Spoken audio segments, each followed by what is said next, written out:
నమస్తే, welcome to తొలి వార్త. ప్రజల కోసం ప్రజల పక్షం వార్తలు చదువుతుంది యమున.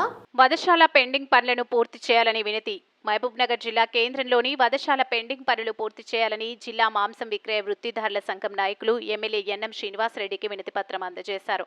ఈ సందర్భంగా నాయకులు వధశాలలో చేపట్టాల్సిన పనులను ఎమ్మెల్యే దృష్టికి తీసుకెళ్లారు. గత ప్రభుత్వం 6,20,00,000 వ్యయంతో వధశాల నిర్మాణం చేపట్టి ఆగమేఘాల మీద ప్రారంభోత్సవాలు చేయాల్సిన పనులు పెండింగ్లో పెట్టారని ఎమ్మెల్యేకు వివరించారు. మహబూబ్ నగర్ జిల్లా కేంద్రంలో వధశాల లేక మాంసపు విక్రయ వృత్తిదారులు ఇబ్బందులు పడుతున్నారని తెలిపారు.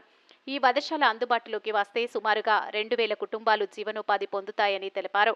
దీంతో స్పందించిన ఎమ్మెల్యే వధశాల పెండింగ్ పనులను చేయించి అతి త్వరలోనే మాంస విక్రయ వృత్తిదారులకు అందిస్తామని హామీ ఇచ్చారు. మహబూబ్ నగర్ పట్టణానికి సంబంధించిన కెపాసిటీ మేరకు ఈ వలశాల నిర్మాణం పనులు జరుగుతాయని తెలిపారు. ఈ సందర్భంగా ఎమ్మెల్యేకు మాంసపు విక్రయ వృత్తిదారుల సంఘం అధ్యక్షులు మల్లెకేడి విజయబాబు, ప్రధాన కార్యదర్శి జమల్పూర్ రవీందర్ కృతజ్ఞతలు తెలిపారు.